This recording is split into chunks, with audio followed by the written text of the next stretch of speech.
Straight up. So you had a good mom? I had the best mom, nigga. Okay. How did your mom pass away, if you wanted to speak about it? Drunk driver accident. The trailer popped off the hitch and went straight over the top of the car. No. Popped it right in half. Okay. As you can see, like, I got the little marks right here while I hit in the neck. Yes, sir. Wow.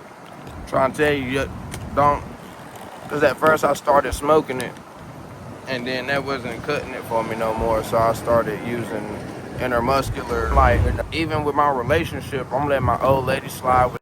I would have never let any female slide with, bro. What you mean? Man, I let her link up with his dumb ass and all types of like, why he telling all this stuff, man? Why he talking so much? What's up, YouTube? Top Flight USA back with another one. How you doing, brother? What's up, man? Okay, you got a good smile. Yeah, you know, cheesy. Okay, okay. All right, well, let's just start from the beginning. What's your name, age, and where you from?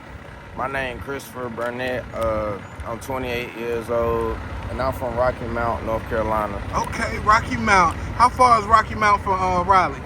Rocky Mount, like 45 to an hour away from Raleigh, maybe an hour 30. Okay. Depending on how slow or fast you driving, you know. Right.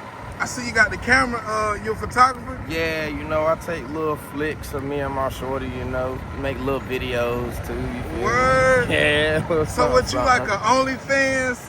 Yeah, I can get jiggy with anything for real, but right now I'm just on some solo platform type stuff, just laptop and camera. I don't really got nothing to upload it to, but that's about it, man. Well, hopefully you will get the moving pretty soon. Oh yeah, if something work out for me, yeah, I can get jiggy with it all, man. Okay. All right, man. You say you're from Rocky Mount. What brings you to Raleigh? Staying away out the trouble out there, man. I'm 6 years now out of jail, off of probation. You know, I ain't been in trouble in a good minute now.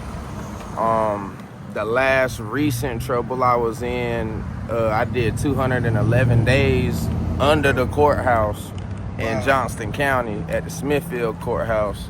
Why do you say under the courthouse? Because that's where the jail was. Really? Yeah.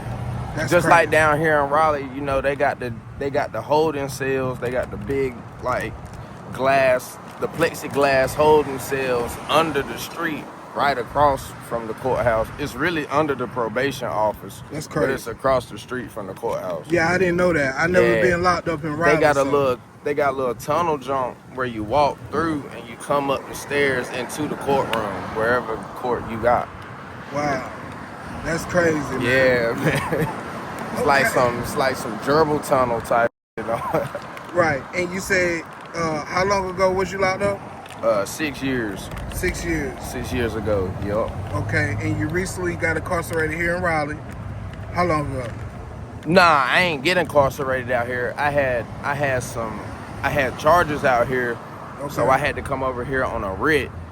A writ is just, you know, from if I'm in another county, they'll come pick you up, ship you over here for like 2-3 days till your court date hit, and then they take you back to your regular county.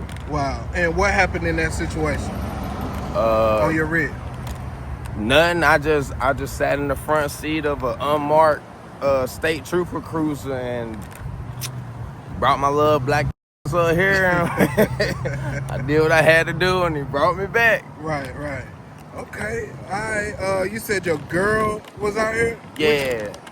My shorty, she over there right now at the Burger King joint. You can't see her. She just walked in there. She like to get the little ice cream cones over there. Okay. All right. Well, we seen you posted up on the corner. This is a high populated area for like the homeless or like maybe drug addicts, things like that. What you got going on right now? Right now, I'm homeless. I've been homeless for almost a year now. Okay, a year ago. What caused you to be homeless? I had friends that, well, to chop it up and get it on out there, I had friends and then they turned into enemies, basically. Wow. They had built debt, and then they jumped ship on me and left me with all the debt. So, What to happened give in you that the long situation? story, I had me and one of my homies, we had went in together on an apartment at the Sterling down there by Crabtree. Okay. And we got approved. His credit score wasn't all that, but mine was like a 698, some junk like that. Okay. So I got us up in there. All I needed was a co-signer. So I called on him to get me co-signed up. So we both got approved for the little apartment. You know, we got jiggy with it for the first like 3-4 months. Okay. Then, you know, I was working. He was slanging and stuff out the crib. He started falling off, and I was like, bro, you need to get back on your feet. You feel me? You Right. gotta get your little 9-to-5 thing going. How much was the rent y'all was paying? We was paying $1,400 a month. Okay. And that's not utilities included. You feel Was me? that a 2-bedroom? Yeah. Okay. 1 bath. But either way, we was paying that every month. It was good for about the first, like I said, 3-4 months. And then bro fell off, and you know, he was owing his little plug or whatever. So he ran off on him and went into hiding. Then he came up with a corny but bright idea. Okay. How about we rent out the front room and make it a room? Okay. So that worked out for like the first 2 months, and then they started coming in. They started being late with their money to us.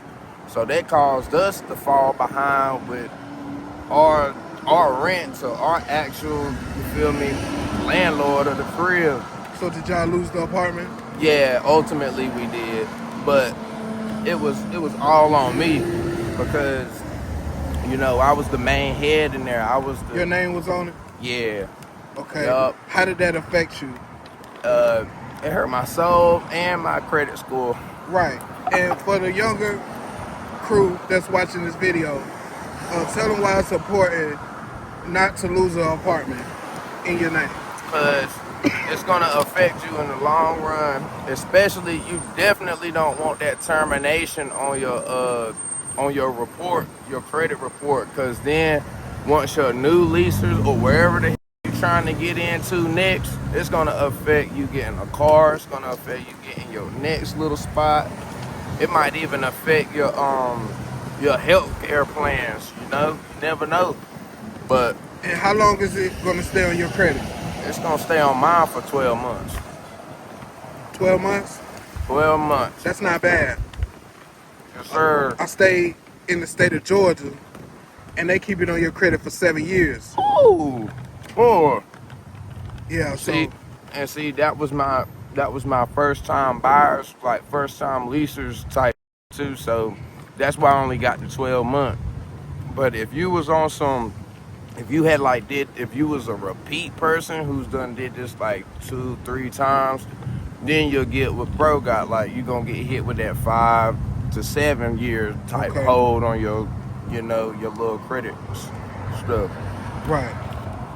Man, I hate that you had to go through that, but it's a learning lesson. Hey, it's an experience to it all, man. That's why we're here, to just experience everything. Right. Let's get to know you a little bit, Chris. Did you grow up in a 2-parent household growing up? Nope. I grew up in a 1-parent, and it was my mom, Dukes, taking care of everything. She was mom and dad. You feel me? And if you were to rate your mom from 1 to 10, 1 being the least, 10 being the best mom in the world, what would you rate her? 10,000. Okay. Straight up. So you had a good mom. I had the best mom, nigga. Okay. That's what's up. Shout out to your mom. Shout out to Tiffany. That's Rest right. in peace, baby girl. 9 years in on it. Wow. I'm sorry to hear about that, man. That's cool, man. How did your mom pass away, if you wanted to speak about it? Drunk driver accident. He was already, you know, tuned in to a whole nother world, and he forgot to put the damn locking pin in his trailer hitch handle joint. You know, you put the pin, you know, you put the down, lock it in, and then you put the pin in to keep it locked. He didn't put the pin in, on the road we was staying in out there on Massengill Pond, they got this little S in the road, but it goes uphill Okay. in the S. He was coming down the S, she was going up the S. As they both curved in, the trailer popped off the hitch and went straight over the top of the car. No. Popped it right in half. Man, is it a news report on this? Yeah, it's on the Joko reports. Okay. Yeah, I'm You trying can find to that look it just up. by typing in jokoreport.com. Okay. And where did this happen at? Massengill Pond Road, Andrew. No, Benson, North Carolina. You said 9 years ago? 9 years ago. Wow. How do you feel like that affected your life? Man, I started making a lot of bad choices. I got hooked on fentanyl and all that, man. It turned me to I ain't lost myself, but I'm doing a lot of shit that I said I wouldn't do in life. And that's really making me question my self-worth, self-love, and self-respect. Because I'm letting, like, even with my relationship, I'm letting my old lady slide with shit I would have never let any female slide with, bro. What you mean? Like, sometimes when she ain't got no bread, she be like, well, I could call my ex and Man, I let her link up with his dumb ass and all types of shit, like. Wow. And I know that's bad. I know that's like a judgment call play, but you know, you never know till you know. So, are you saying because of losing your mom or because of being addicted to fentanyl? Both play a role in it. Okay. Because if it wasn't for losing for Mom Dukes, I wouldn't even have thought about drugs. Okay. Because all I did before them was smoke weed. Okay. That's it, and I was smoking that since 13, so. Okay. I'm 28 now, so. Have you ever tried to get counseling? Oh, yeah. Over that situation? Oh, yeah. And how did it work for you?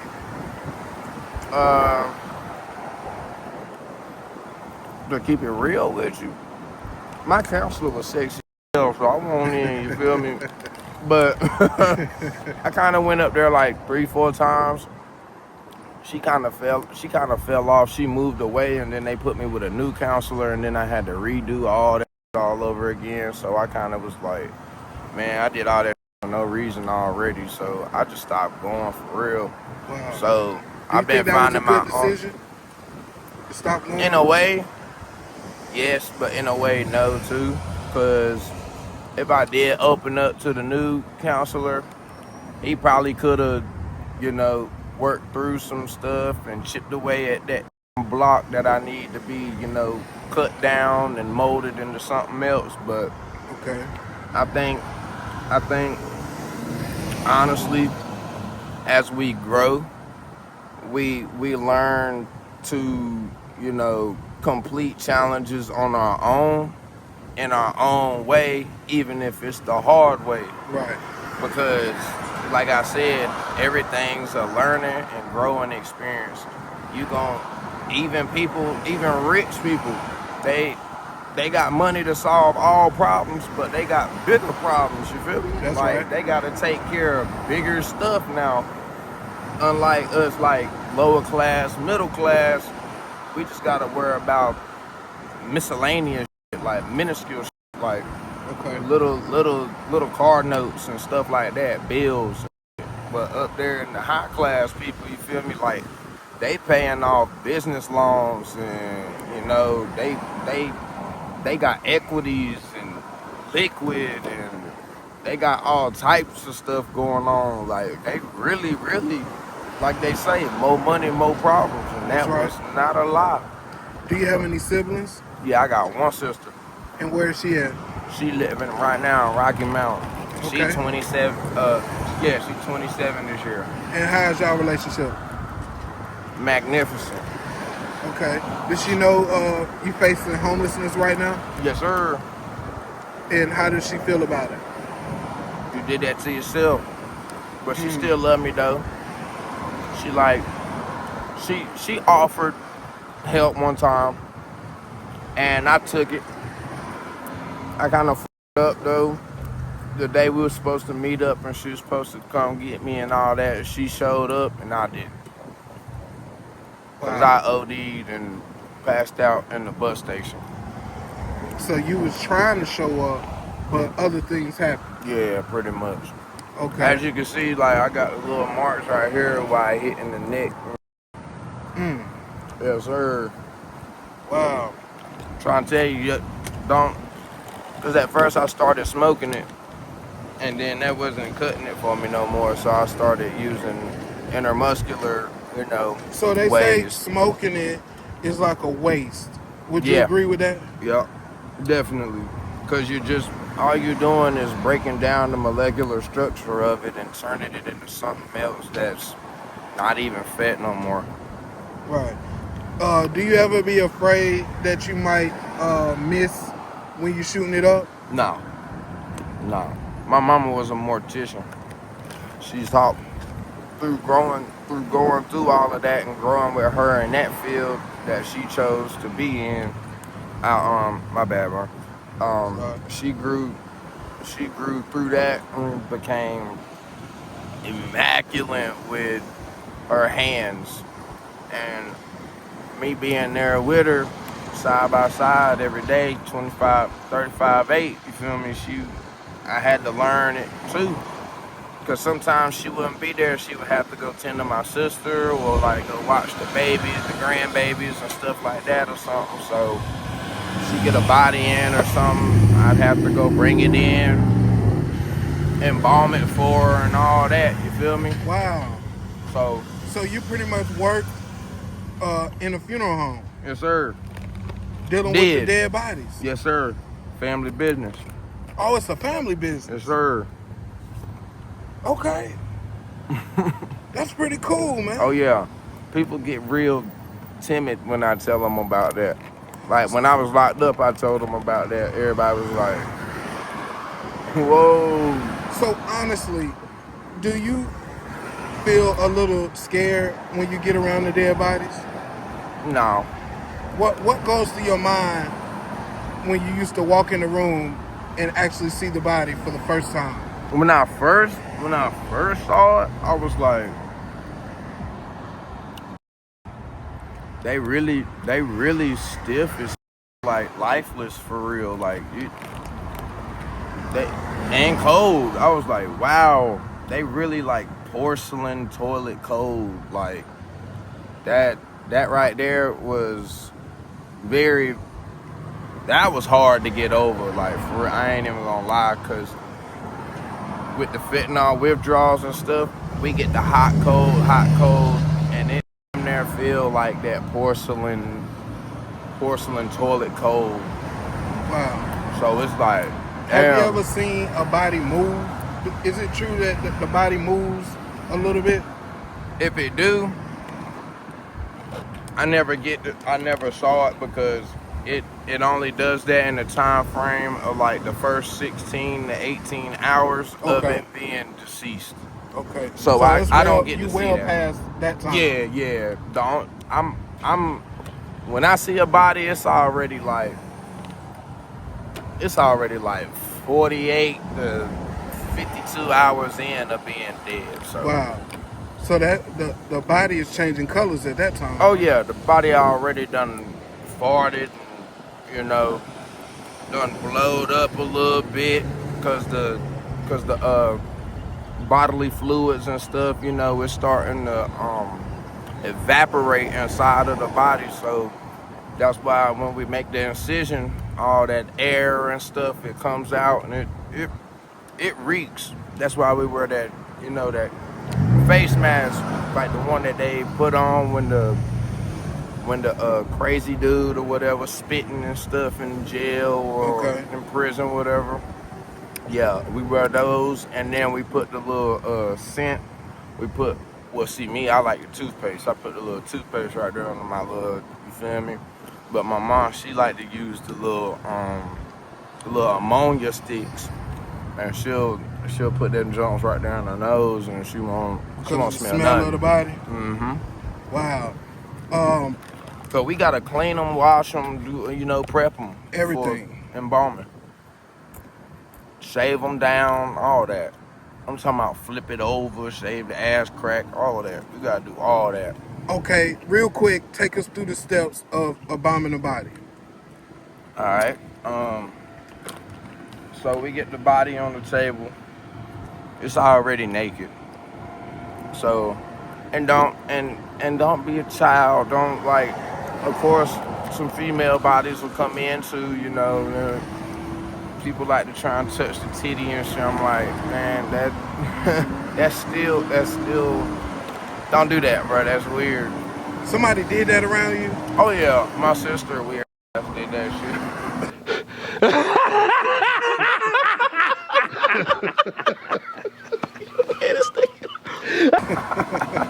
Man, you called out. Yeah. So Jalen, if you see this, I didn't make him do that. you know what time it is, bro. I'm on. But yeah, we get the body. Excuse me. We get the body. We clean it. We shave it. Some people will request to keep the hair on the head and facial hair and all that. Like, it's upon customer's request, whatever. So we shave whatever they don't want shaved. Okay. And then we go in with the embalming process. We make our wide incision. We take out all internal organs. We wrap them, dip them in embalming fluid, and then set them back into the corpse. We check for any what broken bones. What do you mean, set them back into the corpse? We preserve them in the corpse. Like if they're not organ donors or anything, we just preserve it and put it back in the corpse. Because now the organs is what produce the bodily fluids. So without the organs working, you got no bodily fluids. So if the organs and the bodily fluids aren't working, the body won't expand because there's no gas to evaporate in it. Okay. And gas comes from liquid.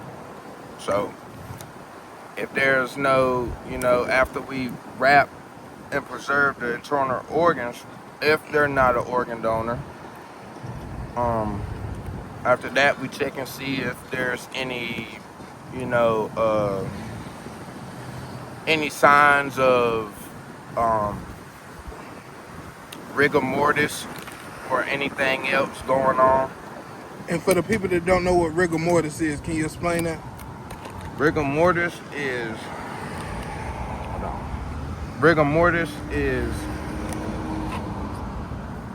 it's the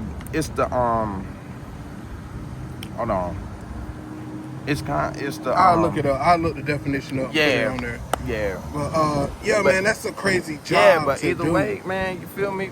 It's a pretty cool experience if you're not fringed to stuff like that. You feel me? Like the only reason I wasn't so fringed to it is because where I grew up. I grew up in Wilson, but I'm from Rocky Mount, and I seen a lot of people get stabbed and shot and all types of stuff like that, like Snowden Drive, Starship, 5 Points. Man, it's wicked out there, man. It's wicked. Who held your mom's service? My grandma did. Okay. And did you play a part in it? She was the director. Okay. She didn't like being back there she didn't like being back there with the bodies and stuff. Okay. Even though she had to learn it through the process, of owning her own, funeral home and stuff. She had to learn it because if she didn't have those, if she didn't have us there to do it, she would have had to do it herself. Okay. But either way, she's the director of it. And are they still in business? No. Okay. This was years ago, man. I was 16, 17. Like, this was 10, 11, 12 years ago, man. It was a while ago. Okay. And in closing, we're going to close on the last couple questions. Okay. If your family happens to come across this video, what do you think their thoughts will be? Why he telling all this stuff, man? Why he talking so much? That's probably what your sister say, huh? Oh yeah, yeah. Jalen would definitely be on it, man. She be like, I don't even know why he even brought me into it. He shouldn't have even said. He shouldn't have even said my name. But hopefully, She just. if she do see it, she don't get mad. Yeah, nah, she gonna be cool, man. She ain't a hard ass like she used to be. She had her 2 babies and she done calmed down a lot. That's what's up. All right. You got anything to say to them if they did see this video? Hey, even though we don't see each other every day, just know I still got mad love for y'all, man. And I think about y'all every day, and I ain't forgot about you. That's what's up. All right, man.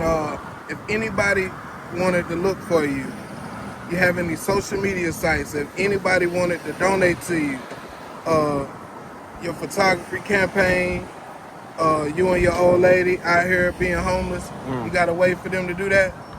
Yeah, you can look me up on Facebook at Young Crash Out.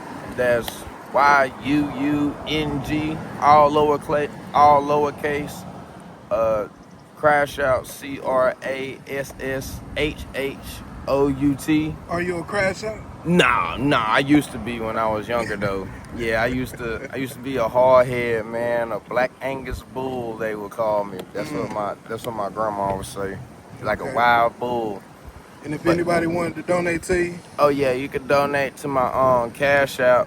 It's Help the Poor Man, all lowercase. HELPDAPOORMAN. Okay. That's me, the poor man. All right. Well, hopefully, you don't be in this position for long. Yeah, nah, I already got a little job.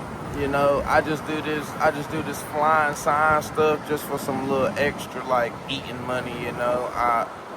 Everything else take care of all my other, you know, little problems. Let me ask you a question. I came out here about 2 weeks ago and interviewed a guy named Spider-Man. Yeah, bald head black dude. Was you the one he was talking to on this corner right here? About chopping his head off and all that? He pulled out a knife and was about to get into it with somebody right here. Yeah, you the one that was talking to him over there in the grass over there. Yeah, that was me. That was you. That was me.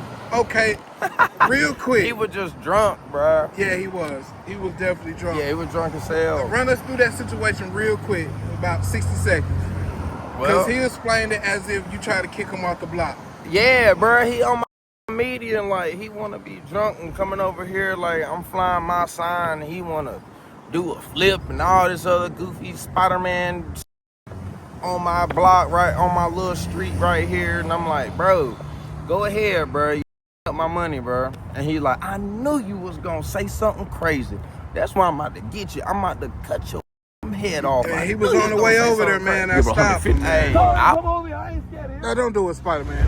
Hey, I was ready. I'm not worried about no blade, man. Okay. Better go on ahead, bro. Alright, well, you got anything to say to Spider-Man if he watching this video? Man, you know I still with you, Hetty Murphy, bro. we chopped it up the day after that. He was like, oh, I don't even remember that. I was drunk as hell. People be telling me I be talking crazy when I'm drunk. Okay. So yeah, I still with you, Hetty Murphy. We're gonna blame it on the alcohol. Alcohol, yeah. Alright, Chris, man, we appreciate you for doing this interview. God bless you, brother. Appreciate you, man. And y'all out there too, man. Y'all stay up. Alright.